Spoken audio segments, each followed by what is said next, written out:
Me watching the guy in the unskippable mobile ad game making some of the dumbest decision humanly possible.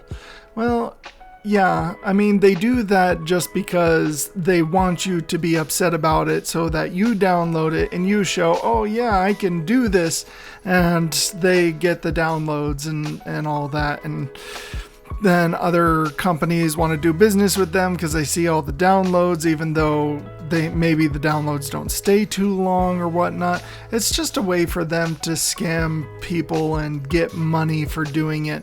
A lot of times they'll make false promises, they'll falsify the ads, and then they'll just do stupid things and, oh, could you do better? Yeah, obviously, but I'm not falling for your little trick there. And so, best thing to do with these things is just ignore those games. Don't even download them. Teach them that you're not falling for their stupidity, their dumb tricks. Me crouched in front of the used video game section for 2 hours. Yeah, I know, right? I mean, my goodness, the used video game section, you get good deals on great games, usually. But the problem is that you have to make up your mind, and making up your mind is really difficult because a lot of times you don't want to spend like $300 on video games at once when you have basically a whole Steam library and Amazon Games library and PlayStation 5 library and all these other types of libraries of unplayed games at home. And then you're just like, well, am I going to add this on top of all of those games in which I'm currently playing, or am I going to just go and play the other games first? But if you play the other games first, these ones could disappear. It becomes kind of a back and forth. So, Sonic, but instead of dropping rings, he's dropping toilet paper rolls. Yeah, does anybody remember that insanity during the COVID pandemic? Well, at least when they called it a COVID pandemic. That, like, toilet paper just became impossible to find. Now, I was really lucky during the pandemic that we had, before it was announced, actually stockpiled up on some toilet paper as part of our storage stuff, like our emergency preparedness and stuff like that, where we have stored food and other things that we'd need, like alcohol and toilet paper and first aid kits and all this other stuff. So we had already been pretty well prepared for the pandemic that came around. But yeah, the insanity surrounding the toilet paper, it's actually quite funny because there was a time in which we had thought that we had run out. We weren't able to find the toilet paper that we had stored, which we did find later, but we weren't able to find it at that time. And so I went to the store just to see if there was any possible toilet paper left, and there wasn't any left in the store, but I also had to make a return. And while making the return, the person in front of me was returning a couple of bags of toilet paper that they didn't need, and I'm like, can I just buy one of those right now? And they're like, yeah, sure. And so yeah, it was kind of funny. We wound up not needing it as much, but it was good to be able to give away to one of our neighbors that did need it. But it is one of those things, insanity. And yeah, that would definitely be if Sonic was made in 2019 through 2022, then yeah, probably would have been exactly this. Mom said go play outside. Yeah, she didn't say what to play outside, so obviously this is what she meant. Yeah, no, the thing is like going outside is good for you. You know, go outside, get some time to just kind of take in the scenery, touch grass, all that stuff. It does you actual real good to be able to get out and do physical activity. It actually improves your gameplay, and I have tested this on numerous occasions where I've just been kind of fatigued with gameplay, and I go out and I do some exercise and I get out in the sun for a little bit, and I come back and I'm able to pass through areas where I wasn't able to get through before. It does actually improve your gameplay if you get out and you're actually doing healthy things. So helps your brain process things faster, helps you react faster. It does improve your gameplay to be doing that stuff. So go outside, have some fun outside, do some exercise, get some stuff done, and you'll be great. I'm altering the deal. Pray that I don't alter it any further. Yeah, you can go ahead and make fun of me for my Darth Vader impression. I wasn't trying to, otherwise I'd be putting my hand in front of my mouth and going there. Yeah, no. Wasn't meant to be a good impression.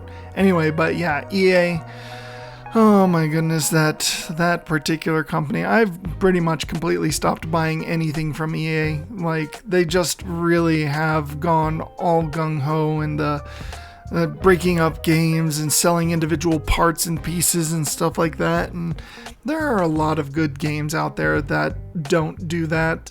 So just play those games. Let EA know that you're kind of tired of them and their manipulative tactics to try and get you to just pay through the nose for something that you've already paid for. Drives me nuts. But it is what it is. I mean, there are people who like it, so go ahead and play it. Just the majority of us don't.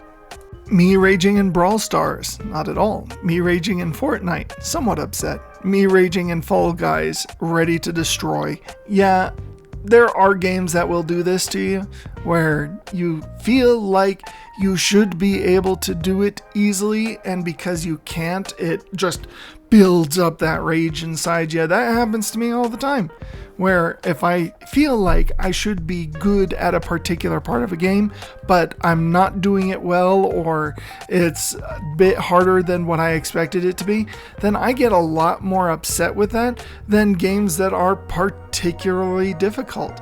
Like Dark Souls, I haven't raged at Dark Souls at all, even though I've died hundreds and hundreds of times, simply because I expect it to be difficult. I don't expect to be good at it. I've played Nintendo my whole life. There's no way that I'm going to beat Dark Souls without dying. But then there are things like in particular segments of Hollow Knight or whatnot where I think I should be pretty good at it, and then I die like 30,000 times, and it's like that makes me upset. You know, more upset than I would normally be, at least. I have to make kind of a video about that. Somebody had mentioned something about that. Anyway, but yeah, it's one of those things. Just when you think it should be easy, then you get more upset than when games are actually difficult. Breath of the Wild could be the best game of the Zelda series, but that's highly unlikely. Yeah, I know. Dad joke. I had to include this. This is my favorite thing ever.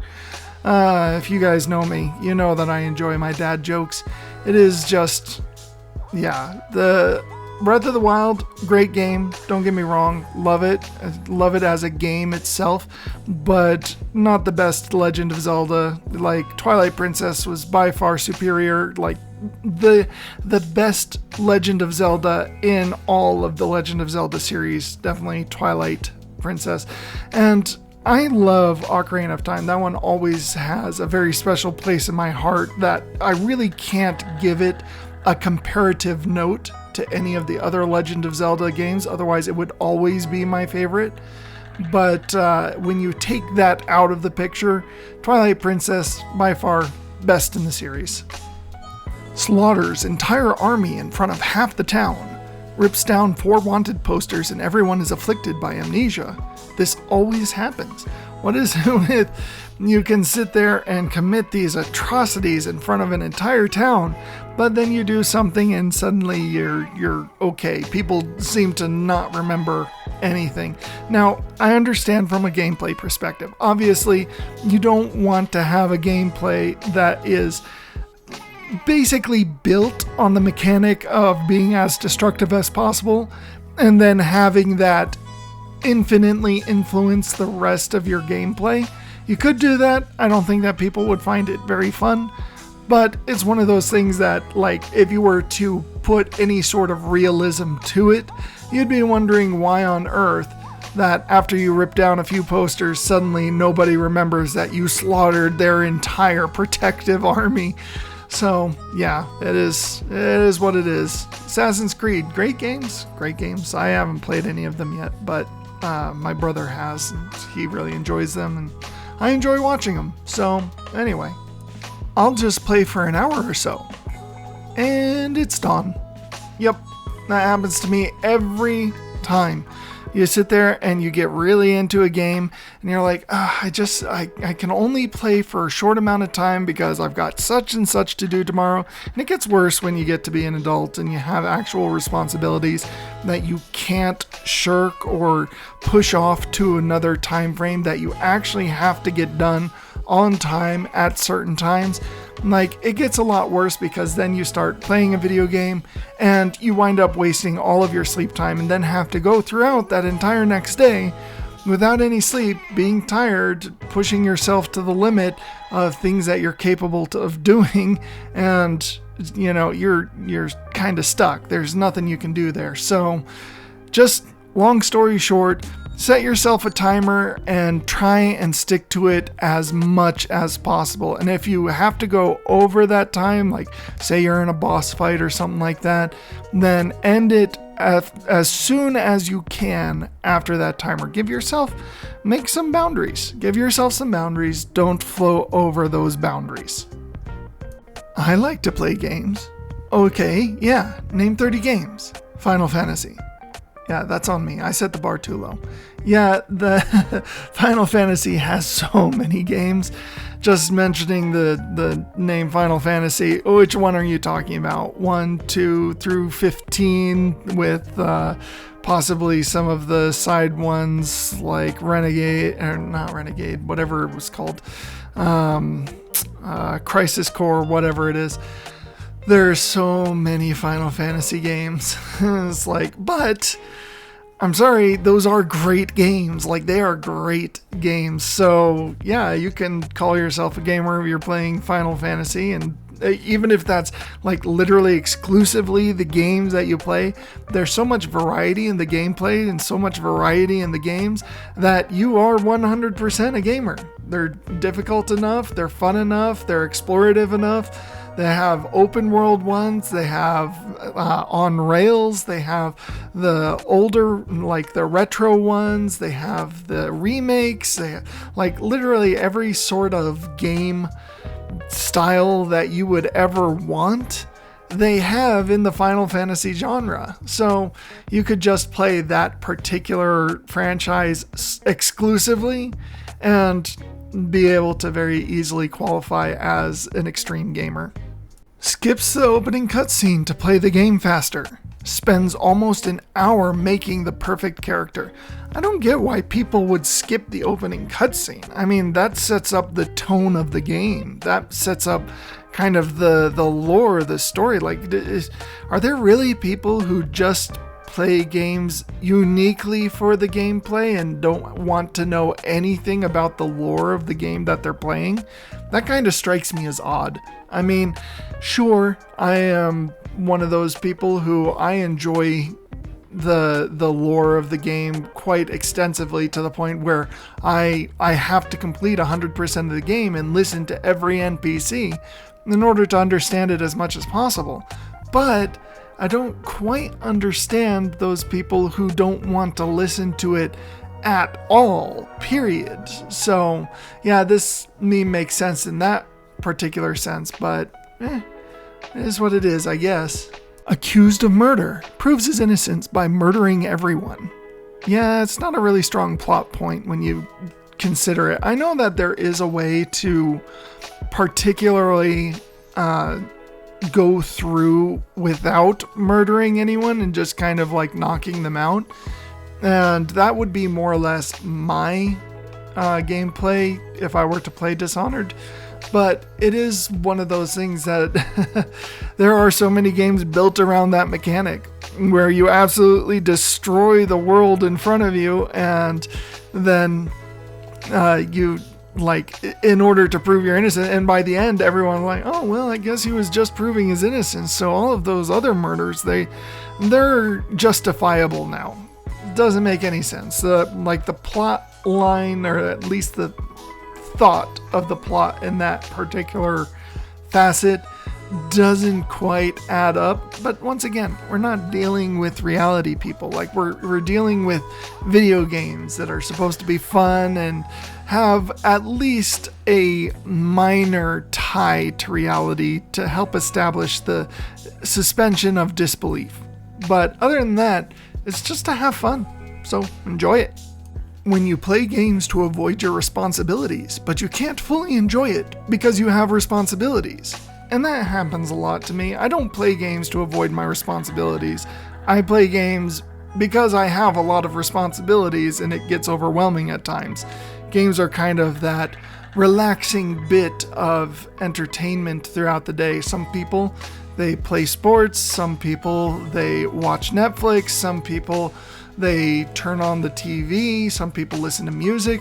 I play video games. That's how I deal with my stress. And so it does get really hard to enjoy the video games because you get so stressed out that you're avoiding responsibilities at that particular moment. But I'm sorry, video games do have a tendency of taking over my brain at that point. So I'm not really missing that much of my responsibilities. And unfortunately, that makes it so that probably by the end of the day, I wind up getting nothing done and then feeling really bad and have to go back to my video games because I feel really bad that I got nothing done. Oh, this one goes right along with that last one. Me revising. Gaming. Me revising.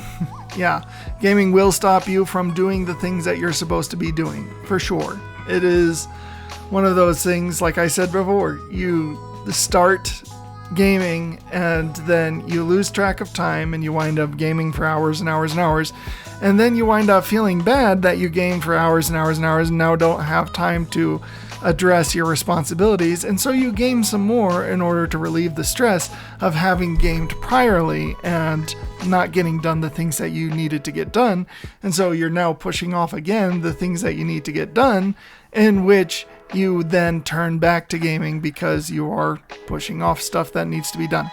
So in the end, the whole, I guess long and short of it is, do what needs to be done first and then enjoy your gaming. Playing single player. Playing multiplayer. Yeah, you do so much better in single player than multiplayer. That's because in multiplayer, you face off against people who are putting thousands upon thousands of hours into the game. People who either really, really love the game, or there are whole organizations devoted to having people specialize in a single game. This is especially true in places like China and Japan that I know of, where they have people who they're kind of like shoehorned into this game, and like, you are going to become the best at this game, you are going to do the best at this game, in which they're pressured by their family and friends and society in general in order to become great at that game. So yeah, you're facing off, usually you who don't have that kind of pressure, facing off against people who have put either thousands of hours into the game or have particular incentives to be as good as possible at the game. Then you start to understand that you don't really stand much of a chance. There's always a bigger fish out there. Somebody is always going to be better than you. And when you get to the top, it usually becomes kind of just a crapshoot, a little bit of a gamble. Who's going to win here or there? Trying to stay awake after gaming all night. Yeah, it's impossible. You are not going to be able to stay awake. And everything that you do, your stomach's going to be gurgling and you're going to be feeling kind of sick. You're going to have a headache. All of the noise and the light is going to be affecting your eyes. And it's like, you just can't do it. Don't play games all night. I used to have to work all night. I took several night shift jobs. Like, I would be working for almost the entire weekend, 16 hours a day. That went overnight, and even just doing that, trying to function the next day, was nearly impossible. And now you have something where you're naturally lethargic, where your body is trying to build up that serotonin to the point where you can fall asleep, but you're forcefully stopping it from doing so. Yeah, you're gonna die the next day. Like, not literally, but definitely metaphorically, you're gonna die. I bet a lot of you guys won't admit that you play your games on the easiest difficulty. And that's okay. Games are supposed to be fun, not stressful. Well, what's okay? Not admitting that you play your games on the easiest difficulty, or playing your games on the easiest difficulty? I am taking from context that he means playing your game on the easiest difficulty is what is okay. Which is true. Play your games however you want to. They're games. It's supposed to be fun. But there are games that are supposed to be fun because they are stressful. I'm looking at you, Dark Souls, and possibly Hollow Knight. They don't have difficulty sliders. So it's supposed to be as difficult as they make it. But it's still fun. It's still entertaining. Wildly entertaining, actually. So just don't worry about it. Enjoy the games that you enjoy. Enjoy playing on whatever difficulty you enjoy. If you want to go for like the true endings and the other stuff, then work on it. Build up on the easier modes and then go on to the harder ones and then go on from there. There's no reason you have to be playing hard from the very beginning. Just enjoy yourself. Like, games shouldn't be stressful and people shouldn't be putting all sorts of rules on how to enjoy video games. Back pain? Have you tried remove human spine? I would love to be able to do that. I mean, I suffered a severe back torsion the other day. Well, not the other day, last month. And it is still affecting me to the point where I can feel the burning go down my legs. And if I were able to remove my human spine, then I absolutely would. It's probably not recommended. You would probably be in a little bit more back pain if you did that. Just saying, usually removing whole sections of your back doesn't actually nullify pain. I'm just saying. So, but it does feel like you would be better off without it at times. I do agree there. I understand the point of the meme. But in reality, no, you would probably be in a lot more pain removing your spine than you would be just letting your spine hurt. Video games. The road is blocked. The road. Yeah, I know, right? We had something like this on one of the other videos in which there was just like a twig in the forest or whatnot. Yeah, stop doing this, devs. Please make there actually be a true reason for the road to be blocked. Have there be like roadblock signs, or have there be an actual mountain that comes up in the middle of the road. I don't know what you gotta do, but whatever you gotta do, don't make it like this. Don't make it so stupid that we gamers feel like the game has actually lost credibility in our minds. Like, it completely removes the suspension of disbelief when there's a little twig in the path or a little stone or pebble in the road and suddenly we can't get around it, even though there is obviously enough room to get around it. Just make it believable. Make something magical, something non-magical. Make it loop around to the other side. I don't care. Just don't do this. It drives me nuts. If you like this video, please subscribe. We're uploading gaming content every day, Monday through Saturday. Just come and enjoy the time, enjoy the community. We have some pretty good people around here. I hope to see you there.